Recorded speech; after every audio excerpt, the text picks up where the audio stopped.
sant yàlla.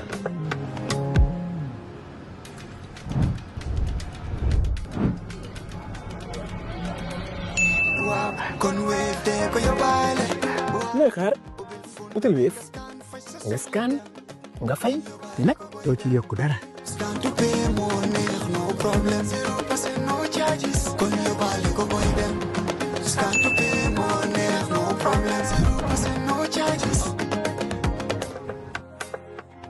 Jar Oil, the company, have filling stations across the country, and our rates are relatively cheaper than anyone else across the country. Jar Oil is the biggest producer and distributor of cement in the country with the most competitive prices in the market. In the Gambia, we all move to different paces. Time is money, convenience is power, and now both are in your hands. No more long lines, no more late payments, no more missed chances, not anymore. Because now the Gambia has its own super app, Zap. One app, one tap, endless convenience. Send money instantly, pay your bills in seconds, shop without borders, pay your rides, order your meal, buy your ticket, deposit and withdraw money for absolutely free. No extra charges, no hidden fees, only on Zap Super App. This is not just convenience. This is confidence. This is the future in your hands. And the best part, Zap is born right here. Built for us, designed for every Gambian home, every Gambian dream. So don't wait in the past. Step into the future. Download Zap today on App Store and Play Store and enjoy endless free services. Call us today on our toll-free number 1666 or on 260-0001. Zap. All in one. All for you. Tap in. Zap in. You strongly criticized, and you've returned to it again this morning. What was the asset recycling arrangement? Yes. Of the Senegambia bridge. Yes. What about the asset recycling of the Gambia Ports Authority and Banjul Port in particular? I've written about that port situation. It's also another terrible deal. Because when you are bringing, again, there's nothing wrong with having a concession to have a private partner that has a better expertise in running the bridge, can bring capital and invest in the port.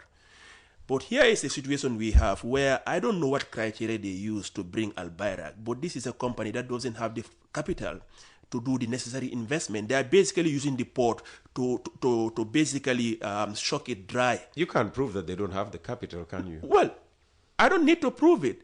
As part of the agreement, they're supposed to inject equity. Equity means you own capital in the project. What did they try to do? They tried to take a loan from Zenith Bank. You know, so equity cannot come in the form of a loan. No, it's different. So equity is capital you put in, you invest. A loan is money you borrow from a bank. It's different. See, there's a big difference between the two in a project like this. You have a concession where Al Bayrak has to manage the port. Also, the government of the Gambia through GPA is investing, and Al Bayrak is also investing. So they have to have a skin in the game, and you have a skin in the game by having equity. Equity is different from loan in the following way. If you have equity in a project... Does it matter now because of when the loan was contracted? Because they could have taken the loan before coming to the Gambia. All right, that's still a liability on them. And come and say, well, this is the money. No, the problem is whoever is giving them a loan would need some sort of a security. Okay. Yeah, so that, so right now if you take a loan... And that's what I'm saying. Is it the timing of the loan? Because now you're suggesting that they might have offered the port as the security. Yeah. So yeah, they might have, yes. When this port is not supposed to be, in any... there should be no encumbrance. Yes. In the equity that they are bringing in. In fact, equity is a residual claimant, which means that if should any problem occur, it's the loan, the people who are giving the loan who are the first to be paid. So even if they have taken the loan from outside before coming, so the problem occur, that those people who extended the loan would demand to be the first to be paid. And if they can't be paid because finances are somehow restricted, then the assets will have to be disposed of to pay them quickly. It means then Al Bayrak owners have no skin in the game. That right now the port can collapse and they'll just park up and go. They have no capital tied up. They have no incentive for the financial sustainability of the port for the long term. They are getting paid on an annual basis for running the port. If it collapses today, they have zero loss. The importance of equity is that if you have equity in there, if it collapses, you'll still be left holding the bag. So you have an incentive to make so it doesn't collapse. You don't want to over milk it because you have stake in its financial sustainability over the long time period. So the fact that you managed to sign a concession with a company like that, it means you never did your financial due diligence. You never did your technical and legal due diligence to make sure that what those company or its officers were claiming about the financial muscle of that company actually existed. Because if they had that financial muscle, they had that capital, they wouldn't need to come to attempt to take a loan from a local bank. Okay, if you suggested how you would deal with NOEC, how would you deal with this problem then if you were to be elected in 2026? No, it's quite simple. I have been involved in many port projects. The key thing here is what will you get Al Bayrak to do? First of all, there wouldn't be an Al Bayrak in the first place. No, but it's there already. Yes. You will inherit this problem. That's what I'm saying. If you get elected in 2026, yes, Al Bayrak has started work. You cancel the contract.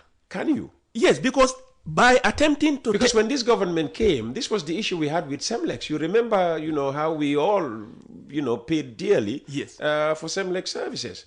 We were told that, ending the contract then in 2017 yes, would have cost the country God knows what. How will that be different with, in the case of Al Bayrak? There are some contracts that are difficult to cancel.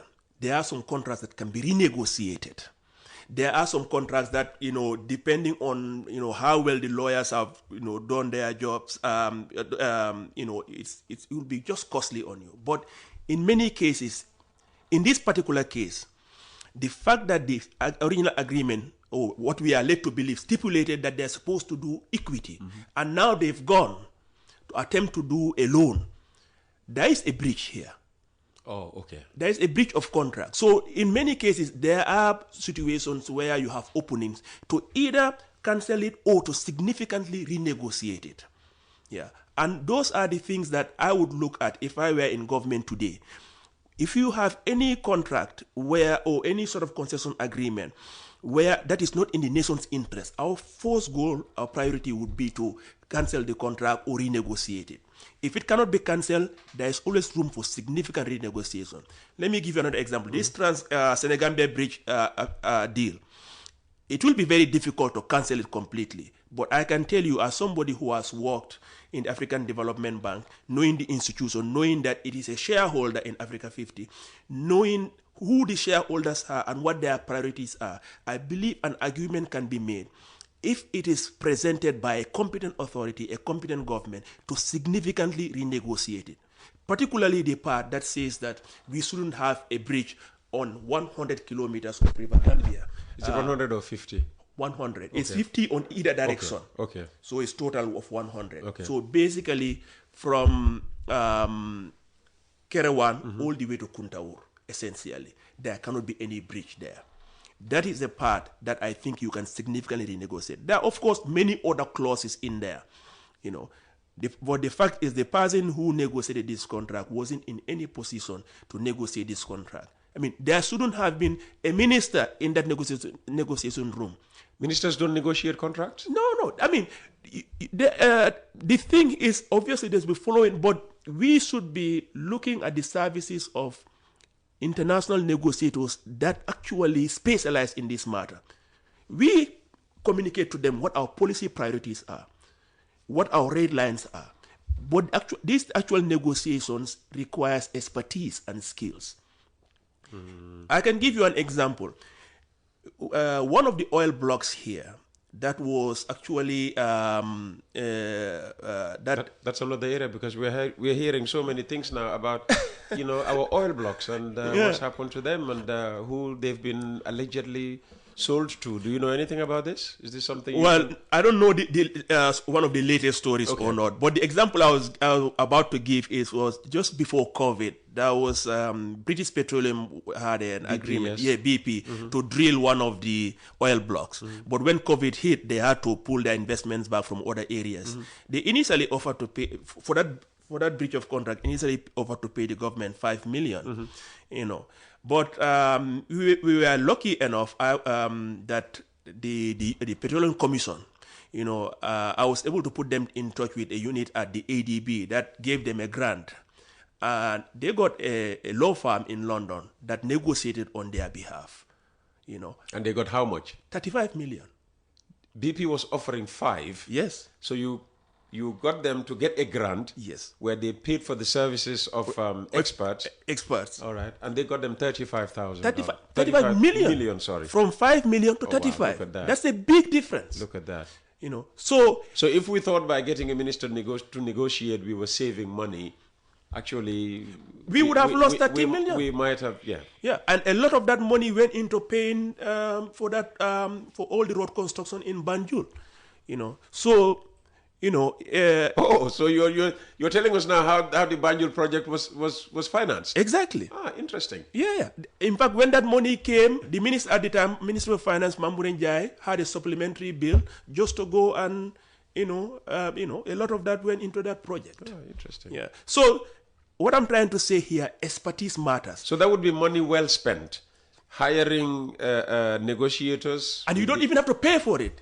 This facility is called African Legal Support Facility at African Development Bank. They are available. In other words, if PPA, a government led by Ousman Gagigo was there, you know, first of all, you wouldn't have an incompetent person like C.D. Keita as a Minister of Finance. You would have a minister there who would know that there's a facility. Well, maybe you would question his negotiating skills, but not his role as a Minister of Finance. No, I would. He argues that he has managed this economy better than any, Well, I think the reality says different. But I know that if you had a competent minister, they would have been aware of that facility. They would have approached that facility and told them to hire negotiators so that we would have a deal far better. That same government would have been aware of that facility. This same government would have been aware of that facility to make sure that negotiating with Al-Bayrak produced a different result.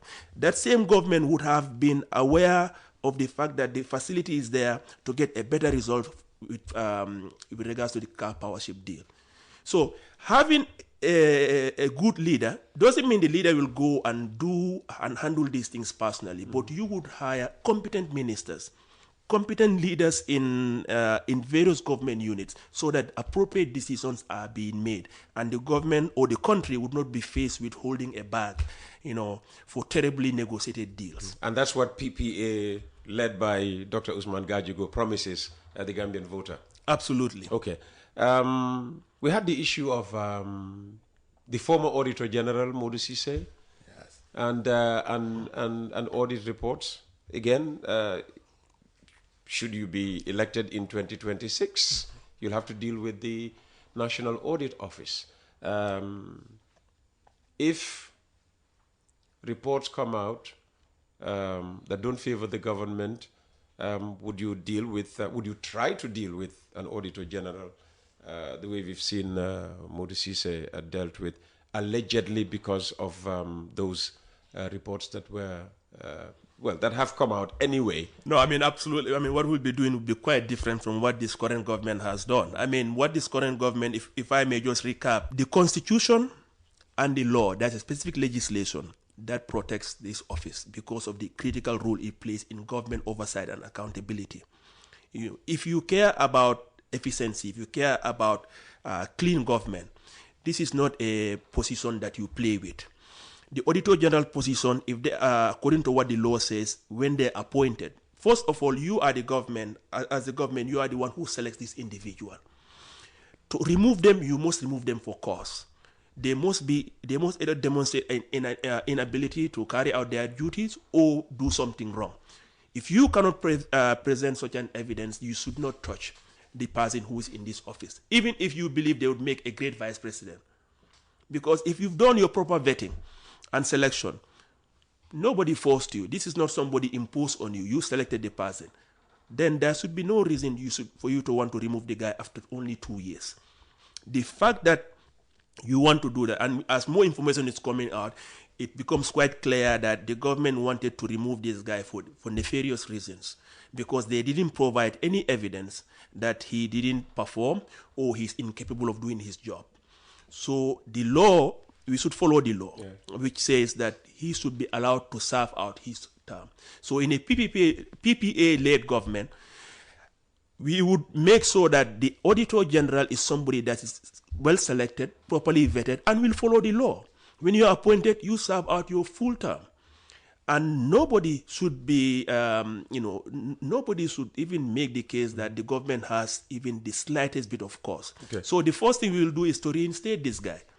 As far as I'm concerned, this current Auditor General that the government is putting there is not legally, appointed. And I think every media person, when they are talking about it, whenever they mention his name, they should say that they should mention the questionable appointment that he's been put there. Okay. And when reports come out, I mean, we know the controversy generated by response to audit reports.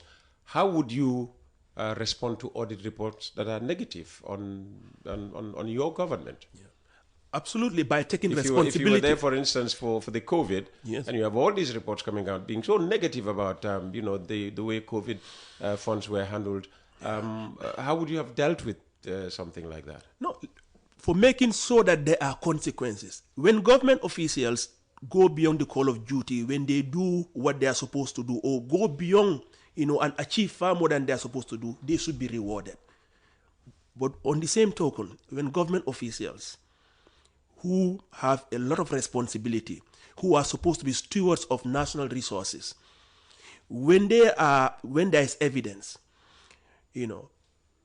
especially audit report, I am not going to approach it like Adama Barrow, who says audit reports are mere opinions. No, these are not mere opinions. But do audit reports not say that in the opinion of the auditors? That's what I'm saying. These are not mere opinion. A mere opinion would be like somebody standing on the road looking at and saying, hey, screaming and saying, this guy did this and this and this and that. These are professionals that have been appointed. They go through extensive training.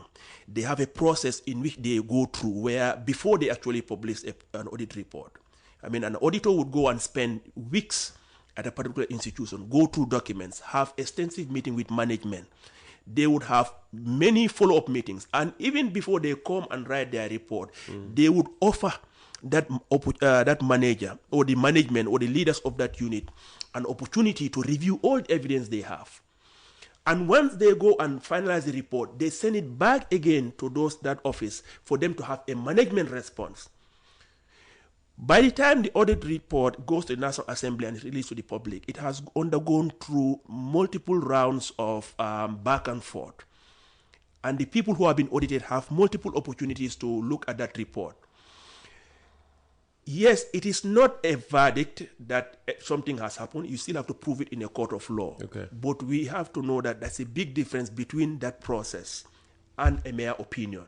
So as a leader of a country who cares about a clean government, who cares about not having corruption, the first thing, if an audit report comes out, any implicated officers, depending on the severity of that report, depending on the quantity, either would have to be immediately fired or be put on leave. Because these audit reports that are out there, these are not just things that were just, after one day of looking into. These took extensive processes. And these are people appointed by this very own government. It's not like an audit report being operated and manned by opposition figures who have an incentive to destroy your government. This is this very same government that appointed these officers. So if they bring something out that is negative against the government, it has a lot of credibility. So a government that is serious would have to take immediate action. Those implicated, at a very minimum, will be put on leave or fired immediately. And then the proper adjudication processes would go through the process that they needed to take, depending on what the law says. If it is something that can be tried in a criminal court, it will be tried there. If it's something that can be in a civil court, it will be tried there. And when the verdict is done, the government should come with a clear statement about what actions they took in response to those audit reports. Okay. How do you plan to build alliances and broaden your base of support? We're bringing the conversation back to, the PPA and its prospects in 2026, if it passes this major hurdle of registration with the IEC. No, I can tell you for a fact that we are actually in the process of alliance building. We are part of discussions. You believe that it will take unity of the opposition to dislodge Barrow? I think it will increase the likelihood significantly. Yes. I mean, the fact of the matter is there are a lot of political opposition parties and more are coming out. And I believe that if we all contest, yes, the fragmentation is going to increase the likelihood that the incumbent would win, and that would be a terrible thing for the country. But I also want to emphasize that the idea is not coalition at any cost, because removing Adam Barrow is just one part of the problem. Removing Adam Barrow without replacing him with a government that is better, that's going to bring real change, is meaningless.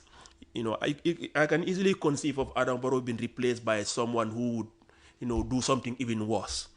So when we are talking about a coalition or an alliance here, we want to have a situation where, of course, we want Adam Barrow out, but let's have an alliance that will result in a government that will bring some real change for the Gambian people, something better.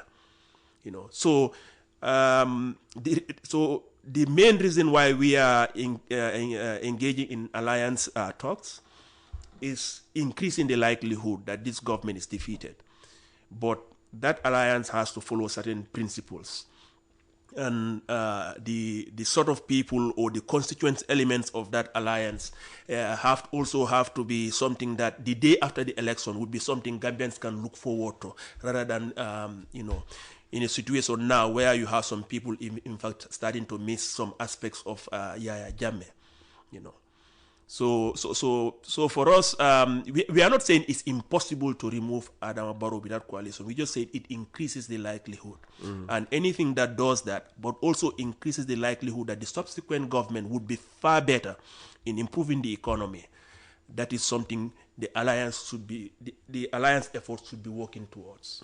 Yeah. Your motivation may not be that, but for some, the reason they have gone into politics, offering themselves for 2026, is to stop Barrow running for a third term.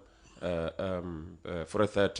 mean, where do you stand on this third term debate? Oh no, I'm definitely. I mean, for me, that one is quite clear. I don't want Barrow having a third term, and I think we should have it in the constitution that nobody goes beyond 2 terms. But for me, I mean, the reason we don't have that yet. I mean, as far as we know, we will go to the 2026 election with the 1997 constitution, which Indeed. has no term limit. Indeed. I mean, by the way, though, I mean, it says something about a government when you have officials, resorting to that argument that he has the right to run for third term. Whenever isn't it the constitution that determines? It is true. I mean, Donald Trump, we think, would love to, extend his stay in power, but he can't do that. Yes, because the constitution, No, the point I was trying to get at is that when you have public officials talking about, so and so official, government official can do this because it is his right, as opposed to talking about their duty for the country. You know that you have a country whose leadership has lost its way. When you are a government official, a senior, an individual in a leadership position, you shouldn't be talking about your personal rights. You should be talking about your national duty. The duty of Adam Barrow here is to have, reforms. Everyone talked about the importance of having term limits, and it was something that was a key part of CRC. Any talk of transitional justice or reforms that are needed after the dictatorship was the need for having these, constraints and limits on power. So The key here is not Adam Barrow as a leader here or any minister as a leadership, any minister in a leadership position. There shouldn't be any focus on their rights. They already are in position of power. When you're in a position of power, it's how you exercise that power that matters. So having ministers like leaders like my party is going on media talking about Adam Barrow should run because he has the right. It shows how lost they are. It shows how they don't have the leadership acumen to be leading this country. It's why we are lost as a country. Because people in that level of responsibility, they should be talking about their national duty to the country. And your national duty to the country should be to put in place systems and measures that helps the country going forward. Okay, maybe they may have failed in that regard, putting in place, those systems that you expect them to put in place. No, they've definitely failed. But what they say about him having the right to go for the third term is fact. It's grounded in the Constitution. The Constitution does not bar him from getting the third term, and that's that. Finally, what message would you like to send to Gambians who are skeptical about yet another political party entering the field? No, I would say don't... that's not something to worry about. We have bigger problems. Right now, on paper, we have like 24 political parties. I think so. I could be wrong, but something around that figure. But and you said there are more parties on the way coming. Yes, oh, yes. Wow. But in reality, how many of them are serious political parties? If you look at the coalition around Adam Barrow, you have almost half of those parties are in there right now. You have political party, you have one-man parties in Adam Barrow's coalition. You have Citizens Alliance ceased to be a party, when, Dr. Cisse decamped after having been bribed to join the government. But they just held a congress recently. And after being late for how long? Well, it's just to prove that it's not a one-man party. no one-man party, organizes a congress. That congress was supposed to be held, I think, since last year. It may be late, but he would say it was proof that the party is still alive and kicking. No, believe me, Peter, you have a sabar in a corner, you can bring a crowd, and you can call it a congress. This thing, but you have parties like in the Gomez party. You have other parties there that, that were there one moment, they lose a position in government, they're in the opposition, but if they're offered another, position, they'll run back to the government. So, there are political parties. I feel as a Gambian citizen, I also wish we were in a situation where we didn't have so many political parties. We have a lot of people who have created political parties as investment vehicles, so that they can get, if there's a coalition talk, they can, form they could be a minister or an ambassadorship. First of all, they formed a party, as a bargaining chip. A bargaining chip, yeah. For me, I'm lucky enough to be in a situation where, I can look at life beyond even a presidency. I have my farm. Nothing brings me more joy than being in my farm. I could be working, going back to my international job. So for me, it's not a question of, trying to get a seat at the table, but the opportunity to do something meaningful for my country. What I would urge Gambian people to is don't focus on the totality, the total number of, just find out how many real parties there are. Look at what policy pronouncements these people are doing. How serious are they? What have they been doing in their life before they entered politics? We are all adults here who are creating political parties. If the only time people have been hearing about, you, or where you stand, or what you've been doing, only when you created a political party, I think it raised questions about, what motivated you to join. Absolutely. So I think, yes, I share the concern that we do have a lot of political parties, but not all of these political parties, in fact, have a single councillor in a local area council. Okay. All right. We'll have to stop it at that. I can't remember, how many times I said finally. Another question just came up. I'm not going to be tempted to say finally again. Dr. Gagigo, thank you so very much for your time this morning, and good luck to you and the Patriotic Progressive Alliance. Thank you. Thank you very much. Thank you for the opportunity. Thank really you very enjoyed much. it. Thank you very much for watching.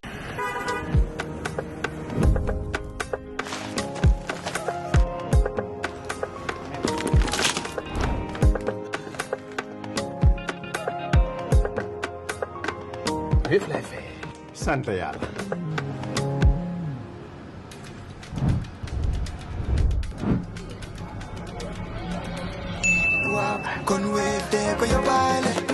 looy xaar utal Wave nga scan nga fay te nag doo ci yokku dara.